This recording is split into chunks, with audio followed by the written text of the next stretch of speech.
ভারতীয় জনতা পার্টির পক্ষ থেকে দুর্গাপুর ফরিদপুর ব্লকের এবং পাণ্ডবেশ্বর বিধানসভার গোগলা অঞ্চলে অপারেশন সিঁদুরের সাফল্য উদযাপনের জন্য একটি ভারতবর্ষের জাতীয় পতাকা নিয়ে একটি মিছিল বার করে।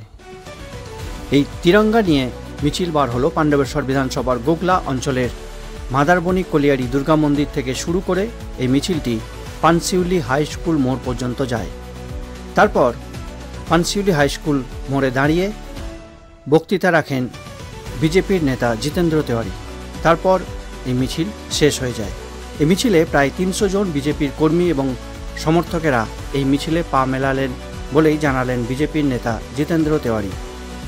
এই তিরঙ্গা যাত্রা প্রধানত বিজেপি নেতা জিতেন্দ্র তেওয়ারির নেতৃত্বেই এই মিছিলটি বের করা হয় এবং এই মিছিলে ভারতের জাতীয় পতাকা সঙ্গে নিয়ে এবং ভারতবর্ষের স্লোগান দিয়ে এই মিছিল করা হয় এবং সেনাবাহিনীদের সম্মান জানিয়ে এই তিরঙ্গা যাত্রা বের করা হয়।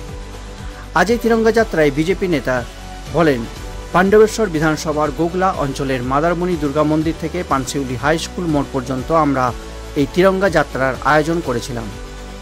আমাদের দেশে সেনাবাহিনী যে পরাক্রমের পরিচয় দিয়েছে, যেভাবে পাকিস্তানের জঙ্গি ঘাঁটিগুলি তারা ধ্বংস করে দিয়েছে, প্রধানমন্ত্রীর নেতৃত্বে যেভাবে সেনাবাহিনীরা কাজ করেছে সেটাই জনসমক্ষে তুলে ধরার জন্য এবং আমাদের সেনাবাহিনীরা যেভাবে কাজ করেছে তাদের সমর্থন জানানোর জন্যই আজকের এই তিরঙ্গা যাত্রা।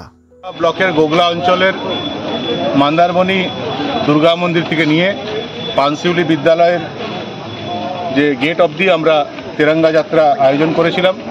আমাদের দেশের সেনাবাহিনী যে পরাক্রমে পরিচয় দিয়েছে, যেভাবে পাকিস্তানের জঙ্গি ঘাঁটি তারা ধ্বংস করেছে, প্রধানমন্ত্রীর নেতৃত্বে যেভাবে আমাদের সেনাবাহিনী কাজ করছে সেটাই জনসমক্ষে তুলে ধরার জন্য এবং সেনাবাহিনীর প্রতি আমাদের সমর্থন জানানোর জন্য আজকে এই তিরঙ্গা যাত্রা। অনেকভাবে এটাকে ডিস্টার্ব করার চেষ্টা হয়েছে, বাধা দেওয়ার চেষ্টা করা হয়েছে, কিন্তু আমাদের ভালো লাগছে যে এই অঞ্চলের মানুষ, গোগলা অঞ্চলের মানুষ রাস্তাঘাটে দোকান থেকে বেরিয়ে তারা দুহাত তুলে সমর্থন করেছেন এবং আলটিমেটলি প্রশাসনও সহযোগিতা করেছে এবং আলটিমেটলি আমরা তিরঙ্গা যাত্রা করতে পেরেছি। কত সংখ্যক মানুষ? প্রকৃত অর্থে তিরঙ্গা যাত্রা সেদিন সফল হবে যেদিন কেউ এটা বাধা দেওয়ার চেষ্টা করবে না। আমাদের দেশে তিরঙ্গা যাত্রা বাধা দেওয়ার চেষ্টা করা হচ্ছে, এটা শুভ লক্ষণ না। যারা তিরঙ্গা যাত্রা বাধা দেওয়ার চেষ্টা করছে তারা কি দেশের নাগরিকরা? তারা কি পাকিস্তানের সঙ্গে? তারা কি পাকিস্তানকে ভালোবাসে? এই প্রশ্ন তাদের কাছে রাখলাম। কত সংখ্যক ছিল আজকে?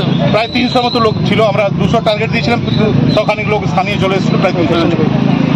আচ্ছা, অন্য জায়গায় অনেক বেশি সংখ্যক মানুষ দেখা যায়, গোগলা অঞ্চলে কেন কম হচ্ছে? না, গোগলা অঞ্চলে কম না, একটু এই অঞ্চলে মানুষকে নিয়েই করা হয়েছে।